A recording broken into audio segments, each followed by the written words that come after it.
Roblox. Yes, I've really sunk this low. Roblox is a really large platform that has a lot of history behind it, and over the course of its near 18 years of, Jesus Christ, 18 years of its existence, it's had its fair share of massive trends. You know what I'm talking about, like obbies, simulators, role-playing games, those like short horror games, you know, games that were like massive for about a year or less, and then they quietly faded away into obscurity. The most recent of these Roblox trends, at least in my eyes, have been battlegrounds games. 3D fighting games in which the goal is, well, you know, to fight. Like, it's literally in the title, like, battle is a synonym for fighting. Like, what do you want? I know that using the term Roblox trend could characterize battlegrounds games as, like, cash grabs and, you know, not very good. And granted, there are definitely some that are cash grabs and not very good, but, like, it's not like they're all terrible. Like, there are some really, really good ones out there with really good animations and combat and all that. But this video wasn't really about that. This video is about my favorite one and why I think...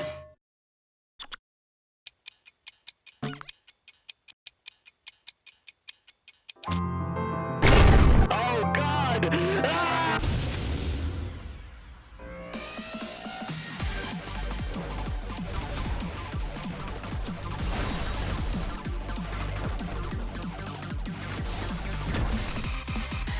Okay, but like, why though? Like, why do I think Jujutsu Shenanigans is better than every single other Battlegrounds game? I mean, hell, I didn't even really describe what a Battlegrounds game is. All I really said was that it was just a 3D fighter, but I mean, like, just saying something is a 3D fighting game doesn't really lend it a good sense of identity, so, you know, what exactly are Battlegrounds games really this time?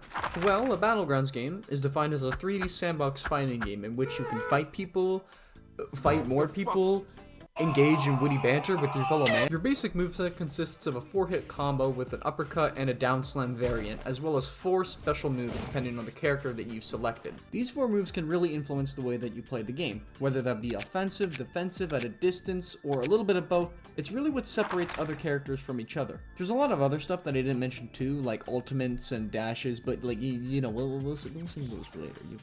Okay, great, you know, that's a synopsis. That's what a Battlegrounds game is, certainly, but, you know, I still didn't really explain what makes Jujutsu Shenanigans instead head over shoulders above the rest. I mean, after all, I can't really make a sweeping statement like that and then have my only defense be, I like Jujutsu Kaisen more than other anime, which, you know, like, isn't true, because nothing's gonna stand between my goat, Jujutsu Kaisen's still, like, my second favorite, though. Like it's still really good. I really like it. So, I have 3 main points as to why I love Jujutsu Shenanigans so much, and those are going to be revealed later for dramatic effect. The first point I'd like to make is the game's unique approach to combat. I know that's a bit stupid to say about a Battlegrounds game, especially considering that most of them can just be summarized as me walk to enemy, me hit mouse, and then hit button and win. I am so good at game, give me serotonin. But Jujutsu Shenanigans actually does have several different mechanics that prevent that feeling from occurring. That being its destruction physics, the movement, and its unique map. Starting off with the destruction physics, they're definitely the most overhyped and underutilized aspect of the combat. Like, yeah, it's there, but it never usually makes too much of a difference. The most you'll get is you probably hit someone through a building, and then it just kind of transitions into them walking out of it, and then you continue in your fight. But on the rare occurrence that you do actually take the fight into the building, it's like, god damn! You exchange the more open and free aspect of the fight to a more claustrophobic and closed off setting, and your dashes become really concise. The only real complaint I can give this sort of like Tekken stage transition vibe it gets is that sometimes some characters become a lot worse in this environment, but like, you know, then again, you probably shouldn't be in the building anyway, so, you know, like, there's also these like vending machines scattered throughout the map that you can get drinks from, which help you regenerate health a lot quicker. You can also order them off of the shop menu where this little guy comes in and he gives you the drink. It's real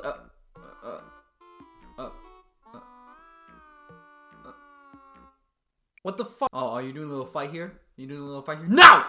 You don't get one! You stole mine, you don't get one. Oh, what's that? You're gonna go to the vending machine? No!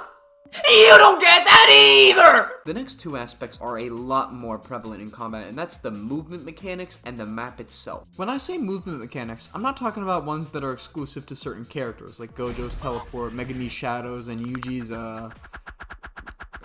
You know, we'll get into this in a minute. No, what I'm talking about specifically is the wall jumping mechanic. I don't really need to explain how it works. I mean, it can just be boiled down to hugging a wall and letting God take the wheel, but the important thing about it is that it changes the way that you interact with your opponents. See, in other Battlegrounds games, all of the fighting just takes place on one flat surface. Sure, there might be some trees or like trash cans that you can throw at your opponents, but most of the time, the only way to really approach is to just run up and hit them. However, in Jujutsu Shenanigans, you have buildings and plant posts that you can use the wall jumping mechanics to pivot off of and get a better approach option with. Your opponent can also use this just as much as you can though, so you have to take into account how much space they have to perform wall running mechanics and how much you have, and if it's even viable to do such, or if it would just be predictable. Essentially, even though the base movement things in Jujutsu Shenanigans, like dashes and running, is a lot slower than in other Battlegrounds games, it's arguably way more important, since wall running and wall jumping can definitely make the difference in who wins and loses fights. And how much you can utilize those mechanics well is often determined by the map that you're currently surrounded on, and if you have any buildings that you can pivot off of, and it's just really cool, it's just really nice, I really like it, okay?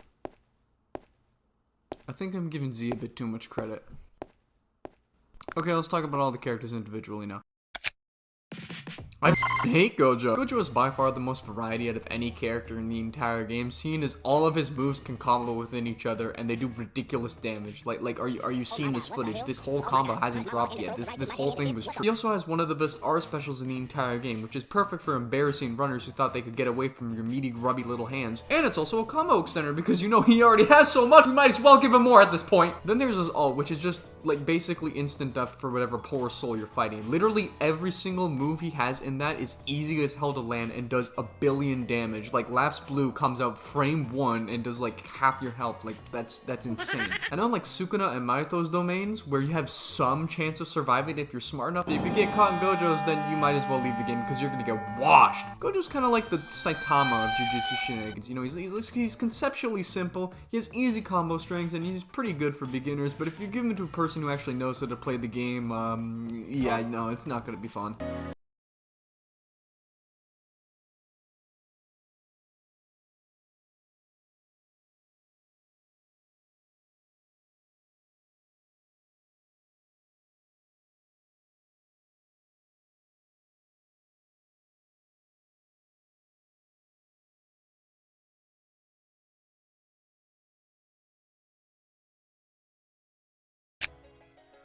Okay, compared to Gojo, Yuji is not much to write home about. He only really has just one combo, and that's it. He's kind of just like a punch-kick merchant, is what I would say if this key didn't exist. Yuji's R special allows him to cancel his moves before they land. That doesn't sound like a lot on paper, but in practice, it basically lets you do this.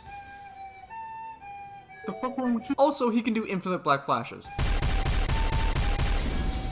These two things turn Yuji from a mid-as-hell character to probably one of the most annoying in the entire game. If you're good enough, you can basically land 5 black flashes on someone and just kill them outright on the spot. It's insane.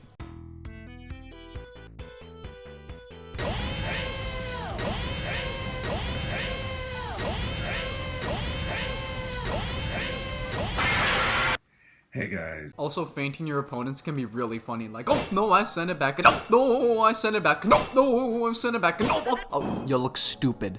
Look at you. Wasted. Terrible. His ult is also really good. Like, you can do a lot of things with it. It's probably the most versatile out of all of them. I'd say his ult is probably still worse than Gojo's, but it's nothing to scoff at. Like, this thing will actually destroy you if you are not careful. Overall, if Gojo's the Saitama of Jujutsu Shenanigans, then Yuji's the Garo. He has by far the most busted movement mechanics out of anyone in the game, and he can basically take away all of your health, like, instantly if he lands enough black flashes. Okay, Hakari's really strange because unlike every single other character, they have this really uncanny ability where they could just like run up and hit you and it just like works every single time. It's very strange. Out of everyone in Jujutsu Shenanigans, Hakari is by far the most basic character in terms of his regular moveset. Again, he does not have any tricks up his sleeve. What you see is what you get. He is quite literally just an M1 merchant. With that being said though, damn, his moves are strong. It's like, oh, Hakari could do like 45% with one combo without having to bait evasive. You know what? We should nerf Yuji. They do a lot of damage individually. And I guess there are some tricks you can do with reverse balls, but the real joy of Hakari comes from his domain. Yes, using his domain can be extremely annoying, especially when you're just kind of waiting for it to happen. But when you finally hit jackpot, it's like, oh yeah! Yeah!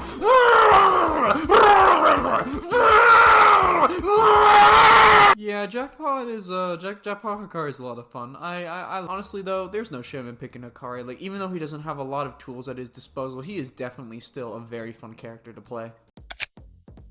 Playing Mahito feels like a combination of both Yuji and Megumi. You have strong melee moves like Focus Strike and Stockpile, and great ranged moves like Soulfire and Body Repel. This frankly busted moveset, along with his great R special, which changes your M1s, allows you to switch up the way you play on a dime, and no one will be able to do anything about it. Like, this is not like Yuji, where if you want to play passively, you have to block. You can still apply pressure even from a distance. Basically, playing as Mahito is a grand old time. You get to have a lot of fun and do whatever the hell you want to do. Playing against him, not so much. Not so much. I'm gonna be honest. Mahito's ult is also a lot of fun. Even though it might require a lot more effort to kill people with it, that doesn't take away from the fact that all the moves are very satisfying to use, especially the one where you just like grab your opponent, you just like start petting them. It's just like really funny, you know, it's really silly. His domain is also really good for killing people, but the main draw of Mahito's ultimate comes from trying to activate the second ultimate. Basically, if you land 2 black flashes with Idle Transfiguration, you can transform again into his like pure state of like disordered body of killing, or like whatever that form was called. I don't know, it's a really dumb name. Once you activate it, you basically turn your kit from one you'd find in Jujutsu Shenanigans to one you'd find in the strongest battlegrounds. All of his moves are so cinematic, and it's just so good to land. My favorite one of his moves is when he just face grabs you and jumps a million miles away. Like, the shockwave it makes after, it just feels so damn strong. It's so cool. At the time of this video though, he still isn't finished yet, so everything I say here might be subject to change, but like, damn, he's just such a fun character. So, funny story, I'm really lazy. This video has taken a very, very long time to make, partly because of its length, mostly due to my incompetence. And because of this, a lot has changed. Mahito is now a finished character, and there's also a new character. And there's another new character! Okay, I'm not gonna talk about Todo in this video. He is way too new, and he only has like 1 move at the time of recording, and I'm not gonna delay this video anymore. Me when I lie. And yes, I will do Locust Guide too, just don't worry. Well, I will talk about Choso, but let me just wrap up my thoughts on Mahito first. Okay, so Mahito's first ultimate is actually a lot more balanced now, and the way to actually get his second one encourages you to use his kit. Ideally, what you want to do when you're ulted is try your best to waste the opponent's evasive, because then you can actually guarantee landing the Black Flash. In order to activate the Black Flash, instead of just landing Idle Transfiguration, you need to hit G to do a special Black Flash. It's basically an alternate, it's just a completely different move, so just think of it as that. The new moves that Mahito has in his super ult form are really, really strong. Crushing and Rushdown can basically grab anyone from anywhere and does great damage, especially paired with a big jump move. And then they also gave him instant kill Manji Kick, because like, why not? You know, it's totally balanced. I just need to preface though, actually landing Head Splitter feels so nice. It is completely euphoric. It's like just pulling an Uno reverse card on your opponent and they just have to deal with it. And whoever you actually landed on is just completely embarrassed because of it. Like, there's no coming back from that. Once you land Head Splitter, hey, that don't work. There's no getting out of this one. You're done. No one can save you now. Not your mom, not your dad, not your brothers, not your sisters, not your friends, no one. I bet you thought it was really funny when you were teaming on me just then with your 2 other guys, making it a 3v1. I bet you thought it was hilarious when you popped ult and then teabagged on me as if you were good at the game. I bet you thought it was peachy when you ran away at low health because you couldn't take conflict. I bet you thought it was very, very funny. Well, who's laughing now? I'm gonna cook you so well that the meat is gonna fall off of the bone. That's how well serenaded you're gonna be. When the ambulance arrives, they're gonna mistake you for the stretcher because of how much I folded you. You won't even be reduced to ashes. You'll be reduced to something even less than that. F you. One last thing I want to mention, there is a small teensy-weensy little secret about Mahito's R special that a lot of people don't know about. If you use the sword variant when hitting someone and dash right at the end of the combo, you can actually extend the M1s into another string. Now this is really hard to perform, not only because of how small the window is, but because there is no indication of actually getting it. It is a pure instinct thing. But it is true. However, that isn't the cool secret I was talking about. No. You see, what I was talking about is this. Tiger, take out her government. Tiger, take out her. Breathe it out of her nostrils. This seat. Tiger, take out her government. Tiger, take out her.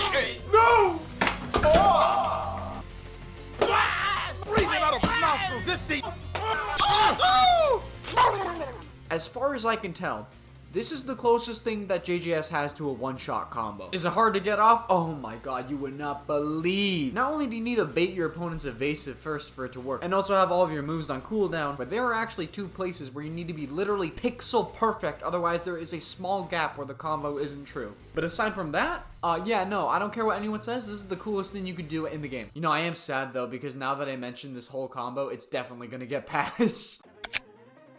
Choso is by far the most complicated character in the cast. He shares a lot in common with Yuji, where on paper he isn't a lot to write home about, but thanks to his R special he becomes both immensely unique and incredibly dangerous. You know, no wonder they're related. None of his moves really combo into each other, and he doesn't actually have a way to get past shield. That is, until he uses R special, which is Convergence. Convergence does 2 things. It gives you 4 little blood clots that you can use at your leisure, and it gives you access to stronger variants of your moves. The main purpose for it though is Supernova. Side note, if you actually don't have any blood orbs, you can use Supernova as a counter, but I would not recommend it because it is honestly pretty damn bad. Supernova acts as a remote explosive detonator. You use the move and a blood clot stays in front of you. Using R makes it explode, and whenever you get hit, it'll disappear. The most important thing about Supernova though is that it hits grounded people, so if you're fast enough, you can actually use it as a combo extender. This is what makes Choso so strong, because if you can get rid of your opponent's evasive, and if you have 4 blood clots, then Oh, hell no! Fucking run!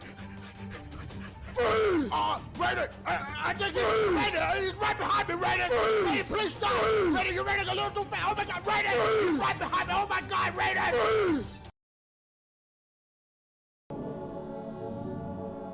That don't work. There's no way out of this one. You're done. Salam alaikum, alaikum salam. Échale salsa. Dale picante. Échale salsa, dale picante. Also, worth mentioning, I've never seen anyone actually talk about this, but Choso can effectively market garden people. Basically, if you do the aerial version of Flowing Red skill, you create a supernova under your feet, and not only does this launch your opponent, but it'll also launch you. So if you have another blood clot ready, you can actually launch yourself up in the air and hit people with a charged piercing blood. Is it effective? No, not really. I mean, if you do it like this, most of the time you'll miss, but is it cool? Dude, it's f***ing awesome.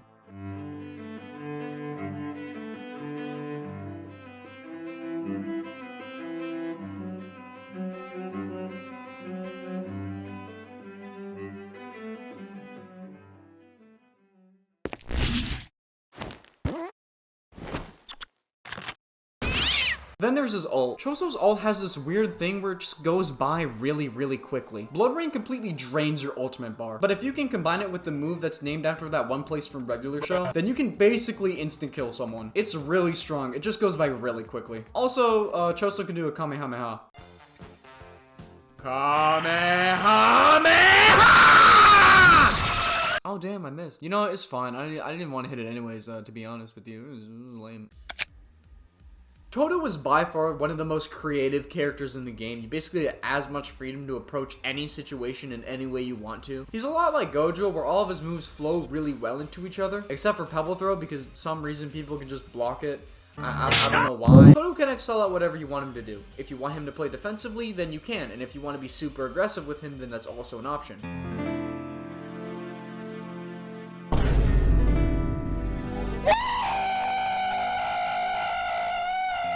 On paper, his moveset's pretty box standard. That is until we bring up his R special, Boogie Woogie. Wow, that is 3 characters, all of which are kind of related and all of which rely on their R special to be good. That is that's really something. Boogie Woogie is so damn useful for Todo. It really helps him get the edge over most of his opponents when he really needs it. Like, just the amount of stuff you can do with Boogie Woogie is proof of how versatile this 6'3" tall giant is. You can use Boogie Woogie normally to confuse people and get an M1 string. You can use it to feint your moves. You can use it with Pebble Throw to teleport yourself, and you can use it with Pebble Throw and Brute Force to land a Black Flash. Speaking of which, this Black Flash is so damn hard to land, but it is so cool. Like, the kick of the... Like, 90% of the time, throwing this out is going to result in you getting punished, but like that 10% where you land it, it's just like, oh, it's so good.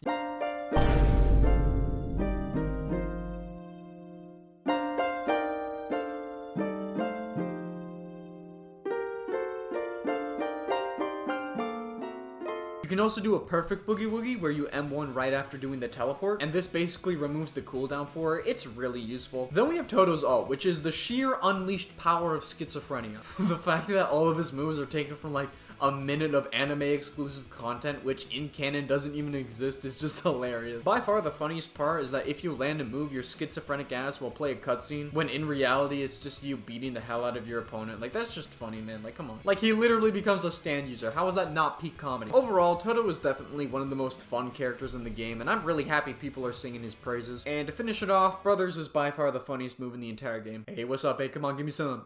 Yeah, give me some. Yeah, give me some. Yeah, give me some.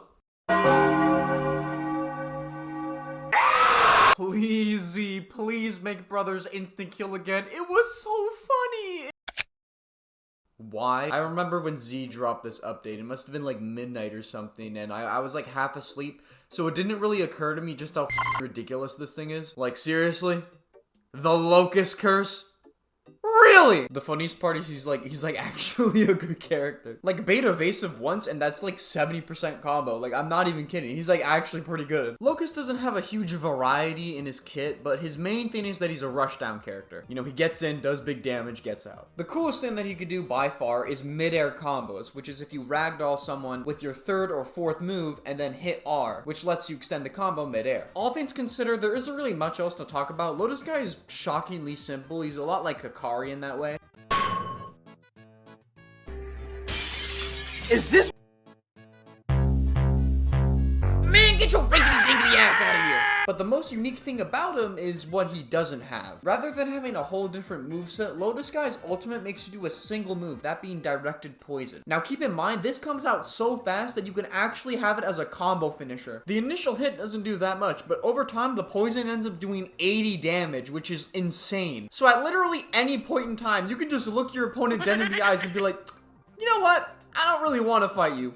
Boop! And then they're just instantly dead. Like, dude, look at this. I don't even have to do anything else. He's already dead. He just doesn't know it yet. I mean, like what can he really do? Megumi is by far the most unique character out of anyone in Jujutsu Shenanigans, and that's because he doesn't really have any moves that work well up close. Keep in mind, this is not like Gojo or Mahito, where you have some moves that are melee and some moves that are ranged. No, all of Megumi's moves are most effectively utilized when you're at a distance from your opponent. It's because of this that Megumi is probably the hardest character to play in the game, mainly because he requires really good spacing to be used effectively, otherwise you're just kind of flailing around. The skill ceiling that you can achieve with Megumi, though, is honestly really impressive. Like, I'd argue he probably has just as much potential as Gojo. He's probably not as flexible as Gojo and doesn't have as many options to approach, but he's still really good. I mean, Rapid Escape is like a top 5 move, and provided that you already summoned Divine Dog, you can make a combo stream last for a really long time. It's pretty impressive. Megumi's ultimate is also really good. I wouldn't say it's as threatening as Gojo or Yuji's, but it's still very useful and can do a lot of damage, especially the elephant. That thing takes up like half of your health. It's crazy. Something to keep in mind when using Megumi's ultimate is that you can actually switch between your base kit and your ultimate's kit. It's really useful and can actually be very helpful in securing kills. So yeah, for probably being the most unique and complicated character in the entire game, Megumi's actually pretty well balanced and he's a lot of fun. With that being said, let's talk about Mahoraga. I've decided to give Mahoraga his own segment because god damn it, he deserves it. He is so much fun. It represents everything perfect about this game that I love so much. It's goofy and stupid, all the moves are a lot of fun to use, and they're really unique, and it's so perfect. I love it so much. He is quite literally the best example of a raid boss in any Battlegrounds game, period. And yes, that includes you two. You guys gotta take some notes. This will be on the test. My biggest issue with Mahoraga, though, is the meter mechanic. Basically, to ensure that you can't just camp with Mahoraga after you do the ritual, your ultimate meter will slowly drain, and when there's nothing left, they'll just die. And the only way to refill it is by hitting people. Sometimes this can be a really annoying mechanic to deal with, though, especially when you just spawn in and you have no meter to start out with, and you just die instantly. Other times you just might not be able to hit anyone at all because a combo string just goes on for way too long and you just can't find the time to break out of it. I think this mechanic could be changed a little to where if you have no meter, it starts draining your health instead. This makes it so that you don't instantly die when you have no meter left, but at the same time, you still have a consequence for running out of meter. It just gives Mahoraga a little more survivability, especially considering that most of the time you're fighting like 2 or 3 people as him. But then again, Mahoraga does have a move that can do like 50% of your health, so You know, I'd say he's pretty balanced, actually. Despite all of these things that sometimes make Mahoraga a struggle to play as, he is still a lot of fun. And the engaging and fun way that you play as him can only really be done in an environment like Jujutsu Shenanigans. It will never not be satisfying going into a 3v1 as Mahoraga and utterly decimating everyone in your wake. It is by far the most rewarding feeling in the game. Anyways, that's every character. Tier list looks something like this, and if you're wondering who I main, well...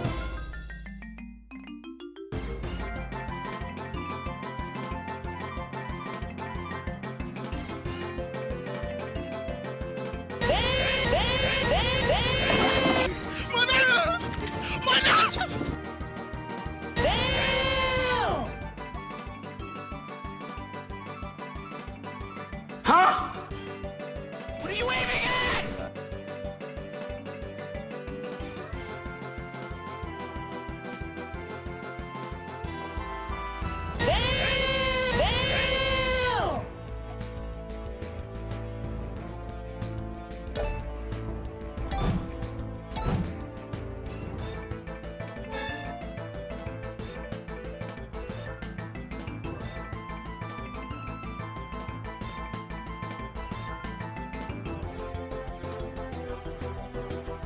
I am the Prince of all Saiyans once again! Oh man, I can't have shit in this house!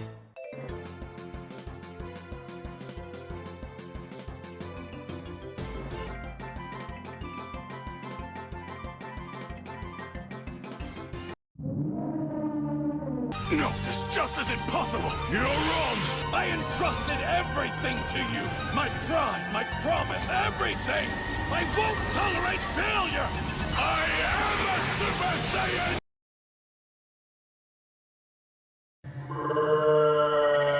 Playing as Yuji makes me feel good. And hey, while we're on the subject about how the game makes it feel, that's actually a great segue into my next section about why I love Jujutsu Shenanigans so much. That being the vibes. This next part's gonna be really hard for me to accurately describe, mainly because it requires some really choice words to properly express how I feel about this game. And you know, sometimes that might not come into fruition, but like basically what I'm saying about the vibes in this game is that the community has lost their mind. Yeah, surprise, surprise, the game that's based on Jujutsu Kaisen, whose fandom's already gone insane, also has an insane fandom. Who would have guessed? Not me, that's for sure. You think teamers and runners and toxic people are annoying in other Battlegrounds games?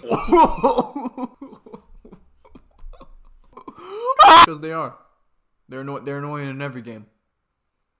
But this video isn't about that. It's a type of environment where I can get teamed on, belittled, and called trash for not being able to manage a 3v1 against two of them who have ultimate. I once had to deal with two people who were ulting and targeting me, and when they caught me in a Hakari domain and I actually lived, they called me a child monster. What am I supposed to say to that? It doesn't matter if you give people the benefit of a 1v1 with no third parties. It doesn't matter if you say nothing in chat, not even once, not even anything. And it doesn't matter if you treat your opponent with respect or anything like that. Everyone is willing to stoop so low just as long as they win. Using ults in a 1v1? Yeah, sure, why not? Go ahead. It's not like anyone's gonna stop you. Teaming in any capacity when you can't handle even the slightest of challenge? Ooh, a classic. Yes, please. I very much enjoyed this. Running away even when you take the slightest of damage?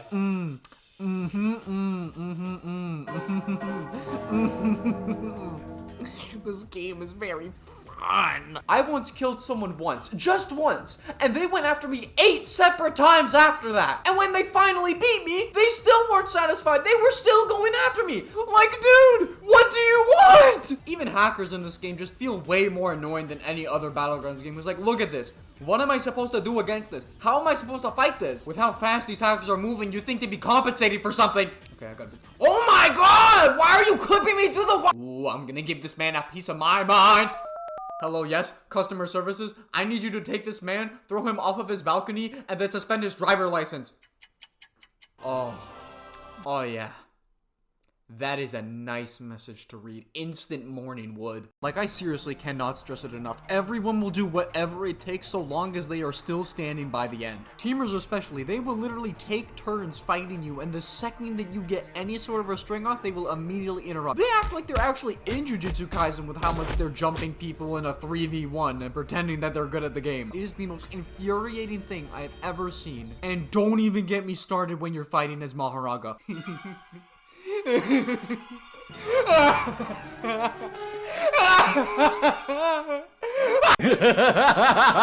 Remember when I said that Mahoraga usually fights 3 people at the same time? Yeah, that's not usually a choice. For your own sake, whatever you do when you are playing as Mahoraga, do not get involved in crowds because everyone is racist. Literally the entire server, I mean this, the entire server will go for specifically you several times and use their ults just to fight you. I was caught in a 4v1 with 3 people using ult. One of them even tried to combat me by turning into Mahoraga himself. Is this justified?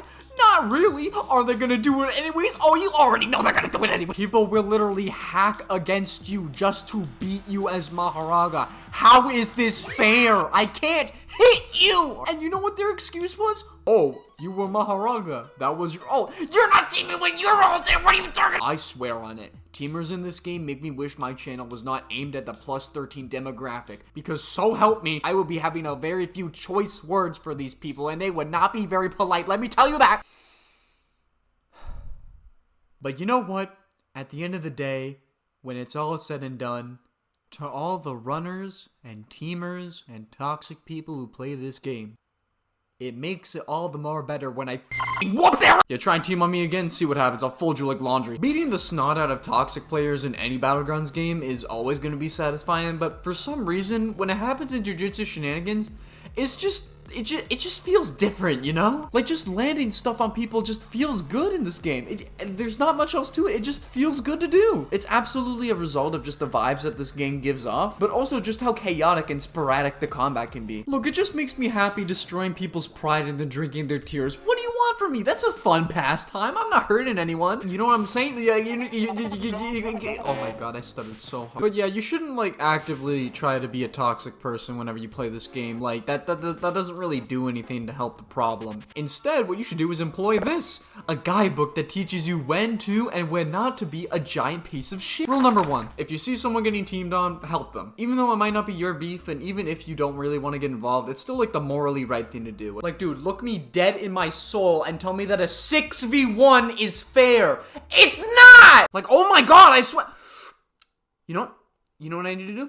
You know what I need to do? I need to play a real man's game. I need to play a real man's game. Let me get a real man's game going on here. Oh yeah! Yeah! Oh yeah! Oh yeah! Yeah! This is a real man's game! Oh, look at this man's game! Hit him with it, and hit him with it, and hit him with it, and hit him with another one! Hit him with another one! Yeah! Yeah! Oh yeah! How'd I get D tier? This is horrible. The villains have teamed up and have turned my minions against me. You tell him, Gru. Like, oh my god, dude, I swear, if these people keep doing this, they're gonna make me call the Skeleton Gang. Get him, boys. Make sure he doesn't get any help from anybody around. Oh, we have some bones to pick with you. Oh, these rapscallions don't know who they're messing with. A 2v1 is never deserved. It should always at least be a 2v2. That way it's fair for the other person and they actually stand a chance. If you lose, then who cares? But if you win, then you stop 2 toxic players and you also help someone from getting teamed on. Good job. You should go treat yourself to an ice cream or something. Rule number 2, if you're dealing with a runner, chase them. Don't let them go. Don't let them breathe. No matter what you do, they don't deserve oxygen. They don't deserve anything. Okay, but for real though, if you're ever fighting someone and they just start running mid-fight, just leave them alone. Like, more often than not, they're retreating in shame. You know you won. They know you won. They're a coward. You don't have to give them attention. They are not worth their weight in gold. There is, however, one situation where you are absolutely justified to target the hell out of a runner. And that's if they use the Twin Towers. You can be fighting anyone, and the second that they take a little bit of damage, they will absolutely skedaddle to this ladder and climb up the wall like Spider-Man. It is the most annoying thing I've ever seen in a game. So naturally, when it does happen to you, you have 2 choices. 1, be the bigger man and walk away, or 2, be petty. What do you think I'm gonna do? I'm gonna be petty! Do you think I care about how much time I'll waste trying to catch you? Do you really think I have anything else better to do? No, see, because you started this, and now I'm not gonna stop it. I don't care where you go. I will find you. Because I swear, when I catch you... No, because watch this. Look. He left the game. I was beating him so hard, he left the game. It feels good to win. The third and last rule is the most easy one to follow. Just don't be mean. Like, if you kill someone, don't taunt them when they die. Like, that's not nice. Why would you do that? Like, no one thinks you're cool. You just look stupid. Like, is your self-esteem really that low to where you need to flex online to random strangers that you can beat other random strangers? Dude, no one cares. Why are you being like this? Please stop. Same thing applies if someone kills you. Like, don't just start crashing out in chat. You're gonna make yourself look embarrassing. Like, look at this guy. He's talking smack because he beat me, but he only beat me because he had a teammate. That's crazy. Damn, running away is also crazy. Damn, letting me kill your teammate is also crazy. Damn, popping ult on me is crazy. Damn, popping ult and losing is crazy! You're so bad! He kept trying for a while after that. Yeah, he didn't really win. Same guy who was talking all that smack, by the way. That's embarrassing. Look at this guy, too. I beat him as Yuji, and you know what his response is?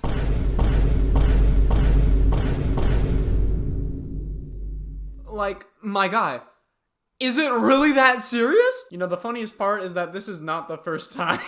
So yeah, just follow this guide and do your best to be a respectful being in society, you know? Like take accountability, be a good person. Okay, yeah, no, I'm not dealing with the 2v1. I need help.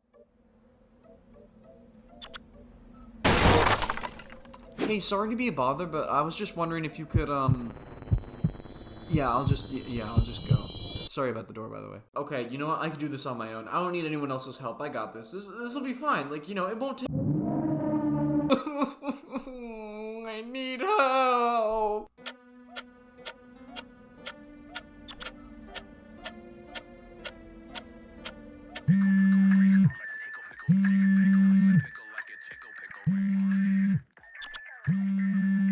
You know what? They win. I don't need to keep throwing myself into this brick wall. Because, you know, I know when to be the bigger person and just walk away from the situation. And you know what? This is just one of those times, you know? Like, I can just fight someone else. It's not like they're the only two people in the server. They're the only two people in the server. There's literally no one else here.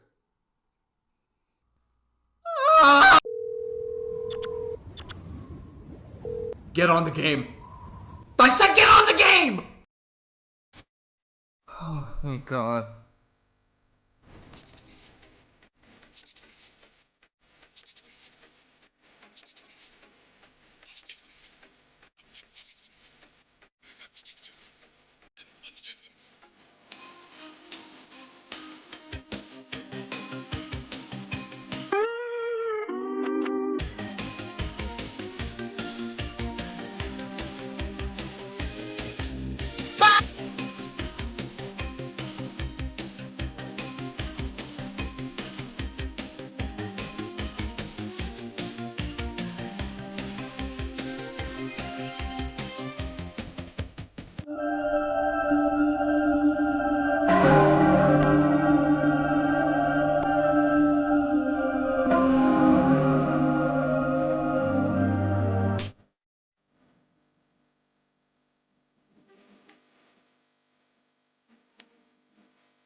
Okay, this is the only time when teaming is actually acceptable. Sure, people being toxic, that's fine. People running away, that's fine. But when people start teaming against you, you have every right to start teaming against them. Like, if I'm gonna get caught in a 2v1, then yeah, of course I'm gonna call all my friends, do a triple Mahoraga, and absolutely destroy the entire server. I mean, like, this is a valid crash out. You brought this upon yourself. You have no one else to blame. I'm just the messenger, you know? Like, I'm just the will of God. But anyways, let's talk about the final part of what makes Jujutsu Shenanigans just so special.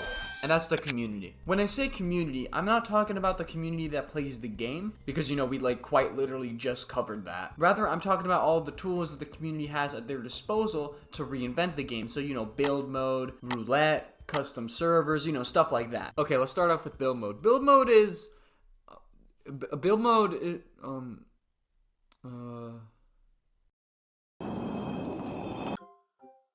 Hey, Ba, can I borrow you for a favor? Okay, what's up? See, I need to talk about build mode for the JJS video, but I've never actually used build mode, like, at all, and I have no idea how it works. So I was just wondering if you could, like, help me out.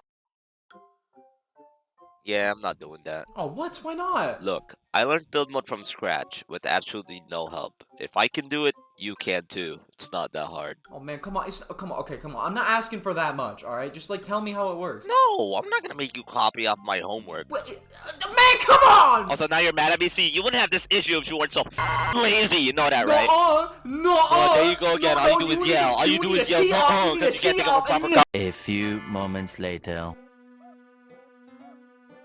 Biok will be talking about build mode now. Hey, intrigued porcelain viewers. It's me, Biok, YouTube, the guide on YouTube. Yeah, let's get to the point. I think build mode is one of the best things that any Battlegrounds game could release to its player base. It gives players who enjoy these games more content, and personally, I think Jujutsu Shenanigans gets more engaging and fun builds than other Battleground games, because it's free and not behind a paywall.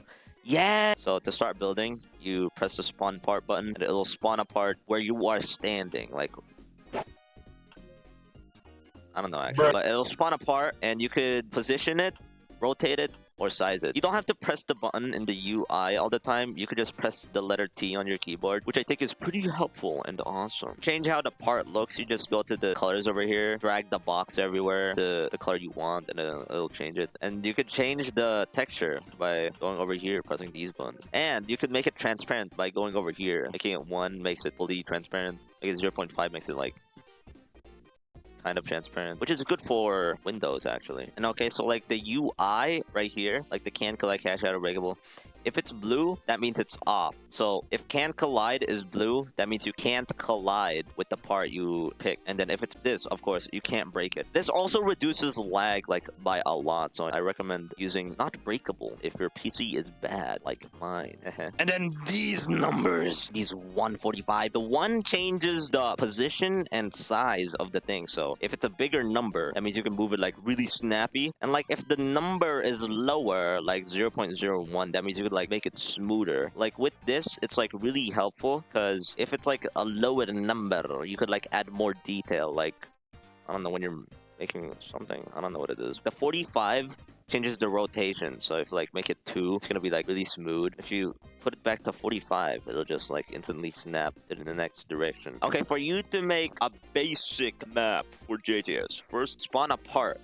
Just imagine that this is a map. Okay, put a spawn point like right here, and to make the spawn point work, when you respawn, scroll down a little bit, and there's this remove spawns button, and it'll remove all the spawns on the map so that you can spawn right here. And then to save, you just go, of course, go over here, save the map. And also apparently you could change the name. I just found that out, honestly. So with these inputs, outputs, and like logic things, you can do really cool things with these. So like, for example, this map I made with my friends. So basically, what I use for this are like image blocks, of course, like these. And then we put moveset blocks under these so that whenever you jump in it, you get the moveset. So like this one, you like boom, whee! How the moveset block works in this, so basically I watched the YouTube tutorial. You put a not gate and a touch block. So you put like whatever, like this is like the input and the 2 is the output. So they all aren't like actually all the moves aren't in one moveset block. I don't know why Z did this. That's kind of stupid. What we had to do is like copy and paste all these in like one spot, which is kind of tedious, but it still works. Like what I hate about build mode is like lame. No one wants to hear you talk about build mode anyways. I should have never given you the chance. You're just yapping. You're just talking about no, I'm sorry.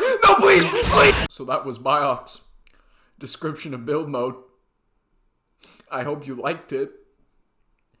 I did it. Okay, so now that everyone knows how build mode works, we can talk about my favorite usage of it, that being its integration with custom servers. They are so easy to set up. All you need to do is just boom, bam, bap, bada, boom, boom, pow, and then voila, you're done. And now people can join your private server from the menu by searching it up. The best part of this feature is that it makes it so much easier to actually look at other people's builds in custom servers. Like in TSB, for example, if I wanted to check out someone's build, then I would have to manually join their private server through a link that they would give me. But in JJS, I can literally just search it up. It makes it just so much more accessible to actually like check out and experience cool builds. There are so many different types of builds that people have made, ranging from like roleplay and adventure maps to Travis Scott fish.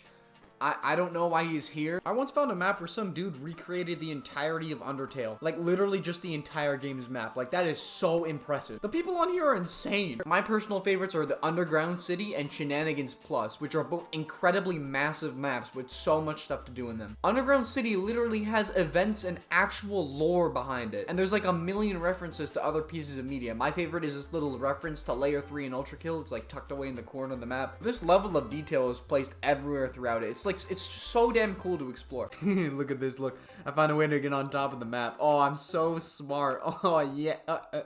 Oh no. Let me out. Let me out, please! Please, I don't belong in here, please! And Shenanigans Plus is like 6 custom maps worth of content for you to explore. It's absolutely the biggest and most detailed map that I have ever seen. There are so many impressive small little details that have been put all throughout this map, and it just keeps adding up to a ridiculous degree. Like, just look at all the things you can do in this map. It's so amazing, such a high...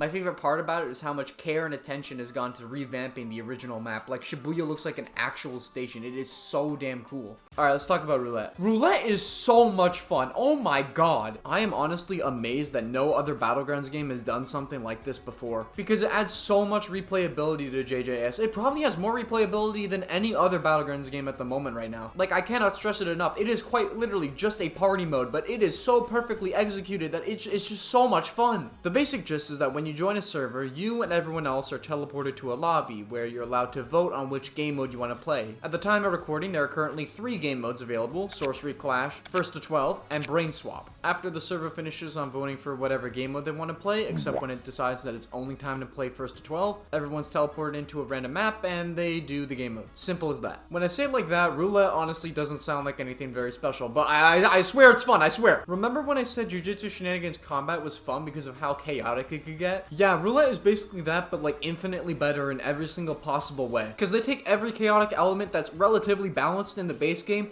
and then they just get rid of the balance, and then it just becomes pure chaos, because like, you know, what's gonna stop me when I have half of Gojo's alt moveset as Mahoraga? Or being able to go from playing as Mahito to playing as Mahoraga with 1 kill, because balance doesn't exist in Roulette, and I love it! Okay, that's enough gushing. Time to actually explain what these 3 game modes are.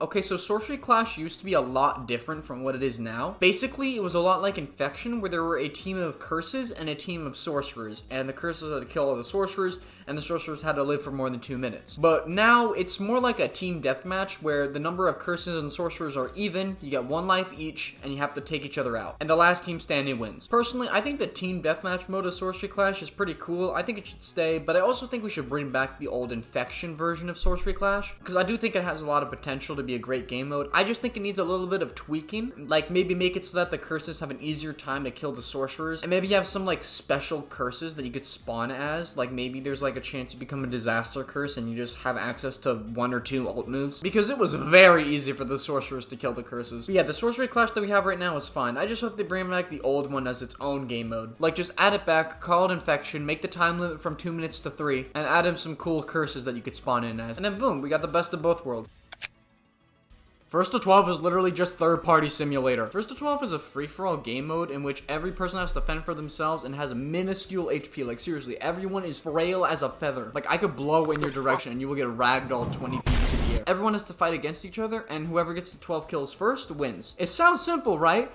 No! I swear to God. In this game mode, people are not trying to get to 12 kills. They are trying to intentionally screw over everyone else. Because God forbid you actually get into a situation where you can kill someone, and then just a random Hakari hits you with that. No! I cannot stress how many times I have had Gojo Reversal Red or Lapse Blue landed on me, and I'm just...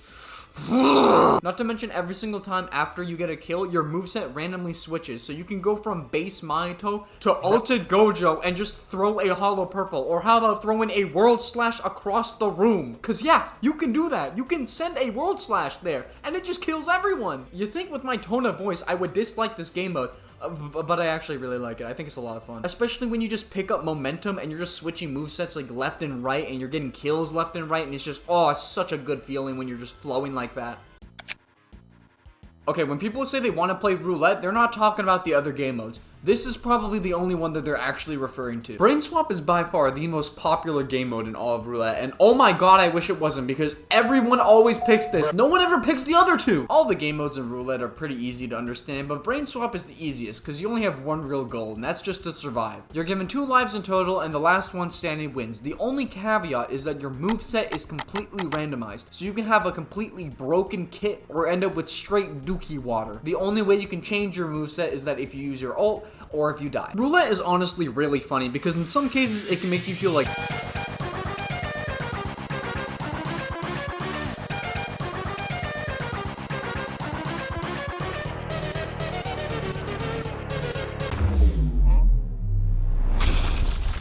wait, I'm alive?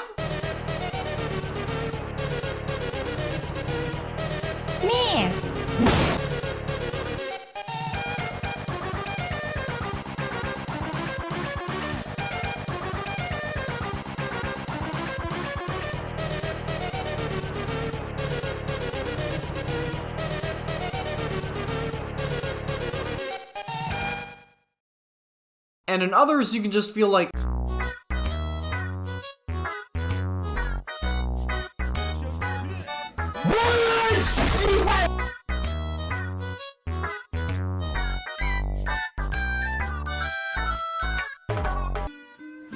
well, don't blame me, I'm hiding. I already used my ultimate, it didn't go very well. My moveset is complete garbage. I'm at 1 life, and I got wombo combo to absolute smithereens. I don't want to hear it. But yeah, Brain Swap is quite literally the Battlegrounds equivalent to gambling. So going off of that definition, yeah, no wonder it's the best game mode in Roulette. I mean, what can I say? When you win, you win. Gambling is very fun when you are winning.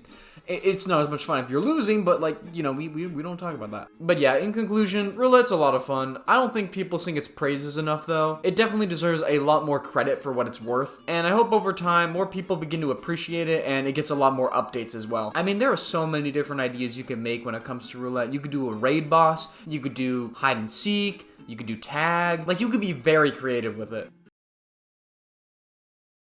Hello, post-editing Mug here. I just wanted to say that I absolutely called it. This part was recorded in December. Final Showdown was added in January. My foresight is beyond mortal comprehension. Final Showdown is probably the most unique game mode out of any of them in Roulette, mainly because of how much effort is actually put into it. Like, there is a whole new character just for this specific game mode. That's how much effort has been put into it. The way it works is that one person spawns in as Heianera Sukuna, and everyone else is on the opposite team. The Sukuna has to either survive 10 minutes or kill everyone to win, and the other team has to kill Sukuna to win. Heianera Sukuna basically has his own completely unique moveset, which is very balanced and not at all broken. If you lose to Sukuna, it is purely a skill issue. There is absolutely nothing. This character's busted. You get Strong Dismantle, which is a great get-off-me tool, and it sends just about everyone in front of you 300 meters away. Open Furnace, which is just Fuga on steroids. You basically get to do as much damage as Hollow Purple, but with an AoE effect. You got Cleave Rush, which is an instant kill if you hit literally anyone, you know, very fair character. And Kamotoke, which is infamous for not hitting anyone, ever. There's also 4 different versions of Strong Dismantle, because, you know, of course there are. Basically, whenever you use R, you can lose some of your ult meter in exchange for doing a chant, and it changes the version. You got the base version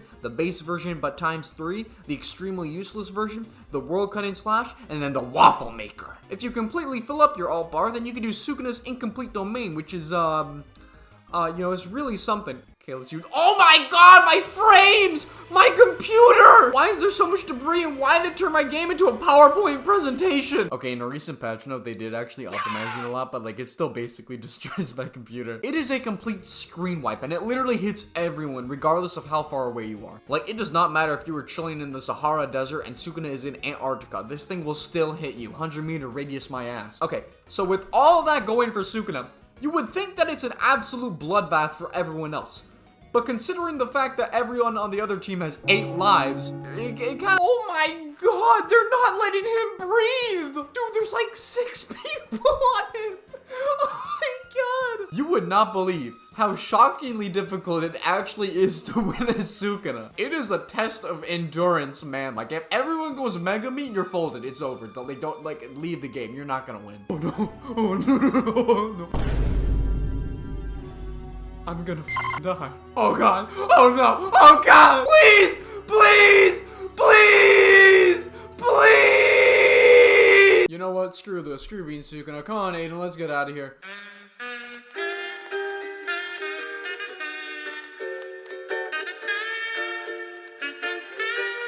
But yeah, Final Showdown is a whole lot of fun, and I really like it. I hope we get more bosses like Sukuna in the future. I know it's a stretch to say this, but if Z isn't planning on adding them as characters, then I think the Disaster Curses would make for great bosses. Like, just imagine how destructive someone like Jogo could be in a mode like this. That would be so cool. Anyways, I think that's about it, actually. I mean, I've covered all three aspects of what I consider to make this game perfect in, like, excruciating detail. I don't think there's much else I can really say. I mean, like, what? I've covered the combat, the environment, the vibes, the community, custom servers, roulette, build mode, every character in detail. Like, I don't think there's much else I can really talk about. I'm not talking about that. So yeah, I think that's everything. Thank you very much for watching, is what I would say if I'm actually done, but I'm not. You see, I'm a courteous man, and I understand the type of time investment it takes for people nowadays to watch a video that's longer than 3 microseconds. So as a personal thank you and a token of my gratitude, I'm gonna tell all of you who the next character in Jujutsu Shenanigans is.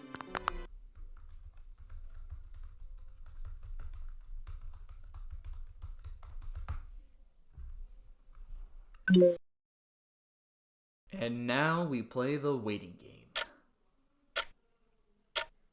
Don't worry, I'm sure it won't take that long. Okay, I did this as a bit. I didn't think he'd actually respond. What am I supposed to say to this?